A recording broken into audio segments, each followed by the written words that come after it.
नमस्ते। आयुर्वेदा 360 चैनल में आपका स्वागत है। बीएएमएस के बाद बहुत सारे जो पीजी एस्पिरेंट्स हैं ये पीजीटी एग्जाम के लिए तैयारी करते हैं और उनका एग्जाम भी दे देते हैं। जब वो एग्जाम के लिए पढ़ते हैं तो उनका फोकस ज़्यादातर एग्जामिनेशन की जो कंटेंट है एमसीक्यू बेस्ड स्टडी उसके ऊपर रहता है। जब एग्जाम क्लियर हो जाएगा और रिजल्ट आ जाएगा और उसके बाद जब वो सीट अलॉटमेंट के लिए सोचते हैं तो तब उनको जो रिजर्वेशन पॉलिसी है कुछ पता होता है, कुछ नहीं पता होता है। जैसे कास्ट बेस्ड जो है ओबीसी होगा, एससी होगा, एसटी होगा, ये जनरल ईडब्ल्यूएस, ये सारे सब लोगों को पता होता है। कुछ अन्य आरक्षण भी है, जैसे इन सर्विस होगा, नॉन सर्विस भी है, और एक है CGN quota, CGN central government nominee quota, जिसके बारे में सभी जो बीएमएस के छात्र हैं वो उनको पता नहीं है। और कभी कभी ये भी हो जाता है कि वो सीजीएन कोटा के लिए एलिजिबल है और कहीं ना कहीं सीट भी मिल सकता था, लेकिन अप्लाई ही नहीं किया इसलिए उनको मिला नहीं, क्योंकि सीजीएन के बारे में उनको पहले पता नहीं था।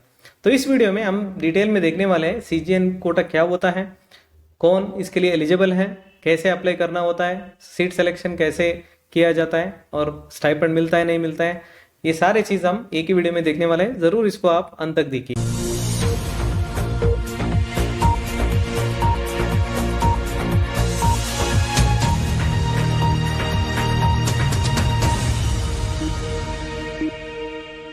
तो सबसे पहले हम देखते हैं सीजीएन कोटा क्या होता है। बेसिकली जो बीएमएस के बाद एमडी या एमएस जो डिपार्टमेंट के ऊपर डिपेंड है कि क्या एमडी मिलेगा एमएस मिलेगा, तो वो आयुर्वेद का पोस्ट ग्रेजुएशन होता है 3 साल का, जिसमें आजकल के टाइम पे नीट जो है, मतलब जो यूजी के टाइम पे नीट होता है, वैसे ही पीजी के टाइम में एपीजीटी करके कॉमन एग्जाम है। कोई भी गवर्नमेंट जो है, स्टेट गवर्नमेंट अपना एग्जाम नहीं चलाता है, ये कॉमन एग्जाम के थ्रू ही एडमिशन मिलता है। उनमें से एक कोटा है जिसका नाम है CGN quota, central government nominee quota. तो ये क्या होता है, इसके लिए कौन एलिजिबल है, सारी चीज़ हम इस ऑर्डर पे आज देखने वाले हैं। तो आप इस वीडियो को लास्ट तक देखते रहिए। तो जैसा मैंने पहले ही कहा, सीजीएन का मतलब होता है सेंट्रल गवर्नमेंट नॉमिनेशन, लेकिन ऐसे नहीं है कि सेंट्रल गवर्नमेंट नॉमिनेशन का मतलब कोई सेंट्रल गवर्नमेंट का जो मिनिस्टर है वो नॉमिनेट कर रहे हैं, ऐसे लगता है ऐसे देखने से सीजीएन करके, लेकिन ऐसे नहीं है। यहाँ पर जो सीजीएन कोटा है इसका मतलब ये है कि सेंट्रल गवर्नमेंट जो है स्क्रूटिनी करके कुछ सीट्स देता है, इसके लिए सीजीएन का नाम आया। अदरवाइज सेंट्रल गवर्नमेंट का ज्यादातर यहाँ पर काम नहीं है। यहाँ पर काम जो है वो स्टेट गवर्नमेंट या यूटी एडमिनिस्ट्रेशन जो है उनसे संबंधित है। हम देखते हैं डिटेल में। कुछ सीट्स जो है पूरे इंडिया में सीजीएन कोटा के अंडर रखा गया है। आज के डेट के हिसाब से 19 सीट्स जो है, 19 सीट पूरे इंडिया में सीजीएन कोटा के लिए रखा गया है, सेंट्रल पूल कोटा करके माना जाता है। और सिर्फ 3 इंस्टीट्यूट आजकल के टाइम में इसमें पार्टिसिपेट कर रहा है। और जो भी यहाँ पर सीजीएन कोटा के थ्रू आएंगे वो इन्हीं 19 सीट के अंदर ही लेना पड़ेगा उनको, और इन्हीं 3 कॉलेज के अंदर ही लेना पड़ेगा, चाहे वो कोई भी स्टेट का हो। और इसका डिटेल जो है, डेफिशिएंट स्टेट, कुछ डेफिनेशंस आपको पहले पता होना चाहिए। एक होता है डेफिशिएंट स्टेट या deficient UT, union territory. Deficient state का मतलब क्या है, जैसे मान लीजिए आप जम्मू से हैं और आपने बीएमएस जम्मू से कर दिया, ख़त्म किया जम्मू इंस्टीट्यूट से। अब आपको पोस्ट ग्रेजुएशन करने का मन है और आपको कोई डिपार्टमेंट, स्पेसिफिक डिपार्टमेंट में इंटरेस्ट है, जैसे शल्य तंत्र आप एग्जाम्पल के लिए ले लीजिए। लेकिन बात यह है कि जम्मू में कोई ऐसे इंस्टीट्यूट है ही नहीं जहाँ पर शल्य तंत्र का पोस्ट ग्रेजुएशन है। अभी आपको करने का मन है लेकिन है ही नहीं, और अब आप क्या कर सकते हैं। अब आपके जो जम्मू स्टेट है इसको हम डेफिशिएंट स्टेट के अंडर माना जाएगा। अब आपके जम्मू डेफिशिएंट स्टेट के अंतर्गत आ गया। सिमिलरली कोई भी यूटी एडमिनिस्ट्रेशन आप ले सकते हैं, चंडीगढ़ हो, दिल्ली हो। दिल्ली के बहुत लोग जो है पहले सीजीएन कोटा के थ्रू पीजी करके गए, क्योंकि वहाँ पर बहुत कोई कॉलेज था ही नहीं जहाँ पर सारे डिपार्टमेंट थे, लेकिन आजकल आ गया इसलिए कम हो गया। तो दिल्ली भी एक यूटी डेफिशिएंट स्टेट पहले था, क्योंकि वहाँ पर पहले भी कुछ डिपार्टमेंट में ही पीजी होता था और एक डिपार्टमेंट में पीजी नहीं होता था। तो चाहे एक ही डिपार्टमेंट में कोई स्टेट में पीजी सीट नहीं है तो भी उसको डेफिशिएंट सीट माना जाएगा, स्टेट माना जाएगा, लेकिन सिर्फ वो डिपार्टमेंट के लिए, सारे पीजी डिपार्टमेंट के लिए नहीं है, सिर्फ वो स्पेसिफिक डिपार्टमेंट के लिए। अब आते हैं एलिजिबल कैंडिडेट्स। तो उससे पहले और एक चीज़ है, एक प्राइवेट कॉलेज की बात आती है। आपके स्टेट में प्राइवेट कॉलेज में कोई डिपार्टमेंट हो सकता है, पीजी हो सकता है, लेकिन इसको यहाँ पर सीजीएन के रूल में नहीं डाला है। यहाँ पर आपको गवर्नमेंट कॉलेज को ही कंसिडर किया जाएगा। कितना भी प्राइवेट कॉलेज हो, कितना भी वहां पर सीट्स हो, अगर गवर्नमेंट कॉलेजेस के अंदर पीजी सीट नहीं है कोई भी डिपार्टमेंट में, तब भी उसको एक सीजीएन कोटा के अंदर लेने का एक अधिकार मिलता है। उसको हम कहते हैं एलिजिबल कैंडिडेट्स। दो तरह के एलिजिबल कैंडिडेट्स हैं, एक है जो ऑलरेडी एम्प्लॉयड है गवर्नमेंट के अंडर या यूटी एडमिनिस्ट्रेशन के अंडर, दूसरा है जो एम्प्लॉयड नहीं है। एक हम बोल सकते हैं सर्विस वाले, दूसरा हम बोल सकते हैं नॉन सर्विस वाले। हम डिटेल में देखेंगे दोनों का अंतर क्या है। डोनर इंस्टीट्यूट, इसका मतलब क्या है, जो इंस्टीट्यूट कुछ सीट्स जो है रिजर्वेशन के लिए दिया गया है, मतलब रिजर्वेशन के लिए सेंट्रल गवर्नमेंट को दिया है। जैसे मान लीजिए एक कॉलेज है और उसमें 100 सीट है, उनमें से कुछ सीट सेंट्रल गवर्नमेंट को दे दिया कि आप इनमें से 5 या 6 सीट जो है आप अपना सीजीएन कोटा के अंदर डाल दीजिए। इसको हम कहते हैं डोनर इंस्टीट्यूट। अब वो इंस्टीट्यूट जो है डोनर बन गया। आज के टाइम पे 3 इंस्टीट्यूट है, हम लास्ट में देखेंगे कि कौन सा है और कितना सीट है। स्पॉन्सर्ड कैंडिडेट्स, जो एलिजिबिलिटी की बात में कह रहा था, दो तरह के कैंडिडेट्स। पहले वाले जो एम्प्लॉयड है उसको हम कहते हैं स्पॉन्सर्ड कैंडिडेट्स। क्यों? क्योंकि वो ऑलरेडी एम्प्लॉयड है, स्टेट गवर्नमेंट के अंडर कोई ना कोई ऑलरेडी जॉब में लग गया है। जॉब क्या हो सकता है, या तो टीचर हो सकते हैं, या मेडिकल ऑफिसर हो सकते हैं, या रिसर्च ऑफिसर्स हो सकते हैं।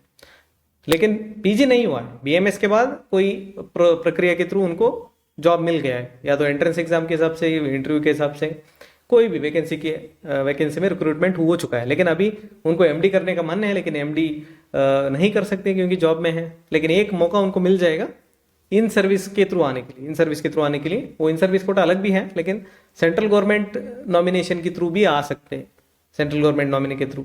तो यहाँ पर जो है 3 कैटेगरी है जिसको हम स्पॉन्सर्ड कैंडिडेट्स के हिसाब से ले सकते हैं। और इनका सारे खर्चा जो है वो अपना जो स्टेट गवर्नमेंट है वही देखेगा। इसका मतलब उनको जो भी डोनर इंस्टीट्यूट है वहां पर एडमिशन मिलने के बाद भी कोई स्टाइपेंड वगैरह नहीं मिलेगा, कोई खर्चा वगैरह नहीं मिलेगा। जो भी है उनका जो स्टेट है, जैसे फॉर एग्जांपल आप एमपी से, मध्य प्रदेश से हैं, आपने वहां से सीजीएन कोटा के थ्रू कोई कॉलेज ज्वाइन किया है, आपके सारे जो खर्चा है, सैलरी वगैरह आपके एमपी गवर्नमेंट ही देगा। या यूटी से आ रहा है तो आपके यूटी गवर्नमेंट ही देगा। डोनर इंस्टीट्यूट का यहाँ पर जो फाइनेंशियल मैटर है वहां पर कोई लेना देना नहीं है। जो एम्प्लॉयड है, मैं कह रहा हूँ जो स्पॉन्सर्ड कैंडिडेट है, एम्प्लॉयड है, उनके बारे में तो ये रूल वहां पर लागू होता है। तो उनका सिलेक्शन जो है प्रेफरेंस के हिसाब से मिल जाएगा। ऐसे नहीं है कि जो भी अप्लाई करेगा उनको मिलेगा। जो कम से कम 3 साल एक्सपीरियंस के साथ है, ऑलरेडी काम कर चुके हैं और 3 साल हो चुका है, उनको प्रेफरेंस मिलेगा। अगर 6 महीने के बाद सर्विस के बाद अगर वो मांगेंगे तो उनको नहीं मिलेगा, कम से कम 3 साल होना चाहिए। सेकंड है रिसर्च ऑफिसर या मेडिकल ऑफिसर जो है रेगुलर होना चाहिए। ऐसे नहीं कि वो कॉन्ट्रैक्ट में है। कॉन्ट्रैक्ट वालों को यहाँ पर नहीं मिलेगा मौका। जो रेगुलर सर्विस में है या परमानेंट वैकेंसी में रिक्रूट हुआ है, सिर्फ उन्हीं को ये मौका मिलेगा। ये सेकंड पॉइंट है, प्रेफरेंस। और तीसरा पॉइंट जो है, अगर वो रिसर्च ऑफिसर है तो रिसर्च ऑफिसर जो है पूरा इंडिया में जितना भी एप्लीकेशन आता है तो एक डिपार्टमेंट में सिर्फ एक को ही वहां पर नॉमिनेट किया जाएगा। मिनिस्ट्री ऑफ आयुष वहां पर सिर्फ एक को ही नॉमिनेट करेगा। और मेडिकल ऑफिसर कितना भी हो सकता है, मेडिकल ऑफिसर बहुत ज़्यादा भी एप्लीकेशन आ सकते हैं, लेकिन बाद में स्क्रूटिनी होने के बाद जितना सीट है उतना ही मिल जाएगा। लेकिन जो रिसर्च ऑफिसर है वो पहले ही कम सीट नॉमिनेशन के थ्रू जाएगा। और मान लीजिए टीचर भी नहीं है, आजकल के टाइम टीचर जो है बीएमएस के बाद टीचर पोस्ट नहीं मिलता है। वैसे एनसीएसएम का जो आदेश है उसमें साफ लिखा है, तो टीचर का आजकल कम है, मतलब टीचर को आप बिल्कुल एक तरह से 0 मान सकते हैं। लेकिन एमओ और आरओ जो है वो आ सकते हैं। मान लीजिए वो नहीं है तो फिर क्या होगा, फिर जो सीट्स बचेगा और जो वेकेंट रहेगा तो फिर वहां पर प्राइवेट सीजीएन कैंडिडेट्स को दिया जाएगा। प्राइवेट सीजीएन क्या है, यहाँ पर स्पॉन्सर्ड सीजीएन था, अभी प्राइवेट का मतलब है वो स्पॉन्सर्ड नहीं है। इसका मतलब वो सर्विस में नहीं है, वो वही स्टूडेंट है जो AIAPGET एग्जाम दे चुके हैं, लेकिन वो डेफिशिएंट स्टेट से है। बात यह है कि वो डेफिशिएंट स्टेट से है, AIAPGET एग्जाम दे चुके हैं और रिजल्ट भी आ चुका है, मेरिट लिस्ट में उनका कोई ना कोई रैंक मिल चुका है। जो स्पॉन्सर्ड थे उनका कोई एग्जाम नहीं है, वो डायरेक्टली आ रहा है, उनका कोई एग्जाम नहीं होता है, बेस्ड ऑन प्रेफरेंस उनको मिल जाता है। तो ये प्राइवेट सीजीएन को 3rd प्रेफरेंस मिल जाएगा। अगर मान लीजिए प्राइवेट सीजीएन भी नहीं है, कोई अप्लाई ही नहीं कर रहा है, कोई डेफिशिएंट स्टेट है ही नहीं, कुछ साल के बाद हर स्टेट में सारे डिपार्टमेंट्स आ जाएंगे तो कोई डेफिशिएंट स्टेट बचेगा ही नहीं। तब अगर मान लीजिए सीट्स बचेंगे तो क्या करना है, तब इसको सेंट्रल जो ऑलरेडी ओपन कैटेगरी जो सीट्स हैं सेंट्रल पूल का, वहां पर इसको भेज दिया जाएगा। वहां पर रिजर्वेशन के हिसाब से दोबारा एक तरह से रोस्टर के हिसाब से सीट जो यूजुअल AAPGT स्टूडेंट्स को मिल जाएगा। मतलब लास्ट प्रोसेस है, लास्ट प्रेफरेंस है, लेकिन उससे पहले यूजुअली सीट्स खत्म हो जाते हैं। ये लास्ट तक यूजुअली नहीं आता है, कहीं ना कहीं एमओस या सीजन प्राइवेट सीजन सीट्स उठा देते हैं। नेक्स्ट जो है प्राइवेट कैंडिडेट्स, ये तो हमने पहले बात किए थे। प्राइवेट कैंडिडेट्स जो है उनका नॉमिनेशन कैसे होगा, तो वो मिनिस्ट्री के थ्रू नहीं जाएगा, डायरेक्टली ये बात करेंगे डोनर इंस्टीट्यूट से। जो स्पॉन्सर्ड कैंडिडेट्स हैं वो एक एप्लीकेशन फॉर्मेट के थ्रू अपने गवर्नमेंट की हेल्थ मिनिस्ट्री के थ्रू प्रिस्क्राइब्ड फॉर्मेट में भेजेंगे।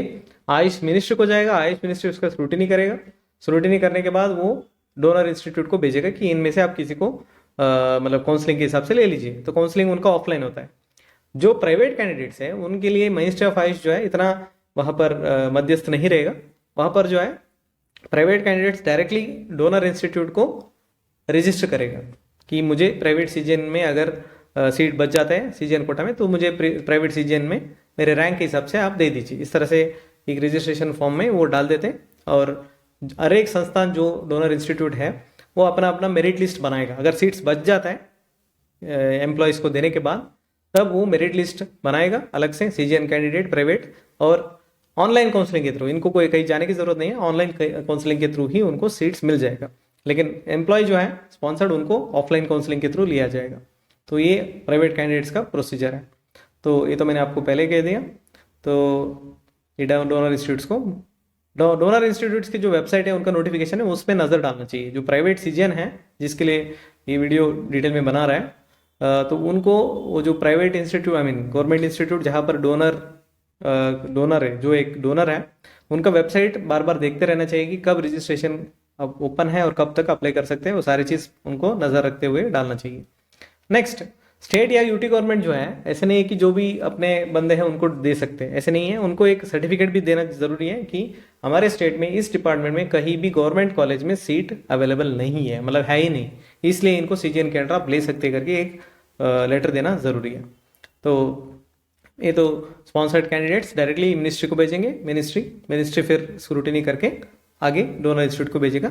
स्क्रूटिनी करते वक्त क्या होगा, स्क्रूटिनी करते वक्त वहाँ पर 3 चीज़ देखे जाएगा। वन सीनियरिटी, सब्जेक्ट कौन सा चूज करना चाहते हैं, डेट ऑफ बर्थ। तो जो ज़्यादा सीनियर रहेंगे उनको ज़्यादा प्रेफरेंस मिलेगा।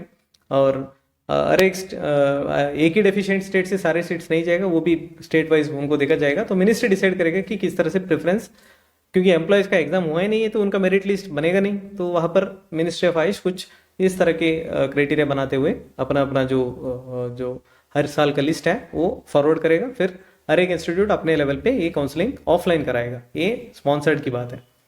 नेक्स्ट हो गया काउंसलिंग फॉर प्राइवेट सीजन। ये ऑनलाइन हो जाता है और ऑनलाइन के थ्रू ही उनको अपॉइंटमेंट मिल जाता है, मतलब ऑफिस ऑर्डर मिल जाता है, और ज्वाइन करने के बाद उनको स्टाइपेंड मिल जाता है। Stipend as usual other students के जैसे उनको डोनर इंस्टीट्यूट ही देगा। तो आज के टाइम पे जैसे मैंने पहले ही कहा था, 3 इंस्टीट्यूट है और 19 सीट है टोटल। 3 में से सबसे पहले आता है जो एनआईई है, जो बहुत पहले से ही सीजीएन कोटा में सीट्स दे रहे हैं, और 90% आप मान सकते हैं 14 सीट्स जो है 19 में 14 सीट्स 70% के आसपास, तो पूरा एनआईई ही दे रहे हैं। एनआईई का जो 14 डिपार्टमेंट है, हर एक में एक सीट जो है फिक्स रहेगा, रिजर्व रहेगा सीजीएन कोटा के लिए। तो यहाँ पर 14 डिपार्टमेंट में सीजीएन कोटा के थ्रू आ सकते हैं, हर एक में एक या एक रोस्टर के हिसाब से मिल ही जाएगा। जो दूसरा है वो ITRA है जामनगर, लेकिन यहाँ पर 3 सीट्स हैं और हर एक साल रोस्टर के हिसाब से डिपार्टमेंट चेंज हो सकता है कि कहाँ सीजीएन कोटा का सीट आने वाला है। और बाकी जो बचा 2 सीट है ये स्टेट गवर्नमेंट जो है, मतलब बाकी पहले दो तो सेंट्रल मिनिस्ट्री का अंडर आ गया। तो ये एक सीट है जो गुवाहाटी असम, तो यहाँ पर 2 सीट्स जो है दिया गया है सीजीएन के लिए, एक संहिता सिद्धांत डिपार्टमेंट के लिए, एक काय चिकित्सा के लिए। तो यहाँ पर 2 सीट्स सीजीएन कोटा के थ्रू ले सकते हैं। तो ये हो गया आपके 19। एक बार रिपीट करेंगे, एनआईए 14 सीट्स सबसे ज़्यादा, 3 ITRA रोस्टर के हिसाब से चेंज होगा, और 2 सीट स्पेसिफिक है डिपार्टमेंट संहिता या काय चिकित्सा, ये गुवाहाटी असम में आपको मौका मिलेगा। तो सबसे पहले आपका काम है कि आपको ढूंढना है कि आपके स्टेट डेफिशिएंट है या नहीं है। अगर है तो आपको आगे प्रोसेस करने के लिए ये जो कोटा है ये आपको मदद करेगा। नेक्स्ट जो एक सैम्पल इमेज है जहां पर आप एक सैम्पल एप्लीकेशन देख सकते हैं कि किस तरह से स्पॉन्सर्ड कैंडिडेट्स को फॉरवर्ड करना होगा through their state health ministry. तो उसके बाद वो आयुष मिनिस्ट्री को जाएगा। एक एग्जाम्पल है, ये हर साल एप्लीकेशन के साथ, हर साल के नोटिफिकेशन के साथ एप्लीकेशन का एक ड्राफ्ट तो मिल ही जाएगा, चेंज भी हो सकते हैं थोड़ा बहुत, आजकल ऑनलाइन भी ज़्यादा जा रहा है, तो फॉर्मेट हर साल आपको अपडेट करते हुए, अपडेटेड होते हुए आपको डालना पड़ेगा।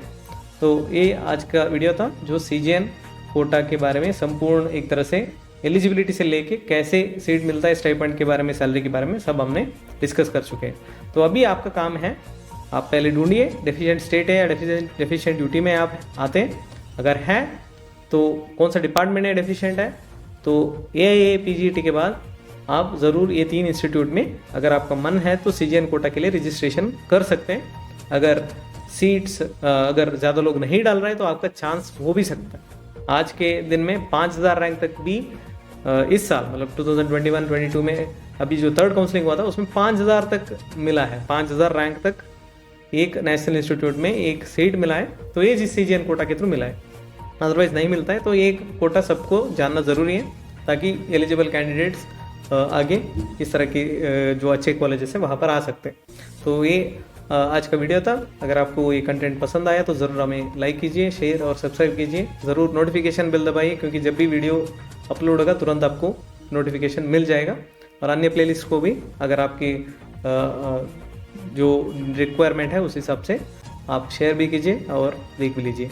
अगली वीडियो तक धन्यवाद।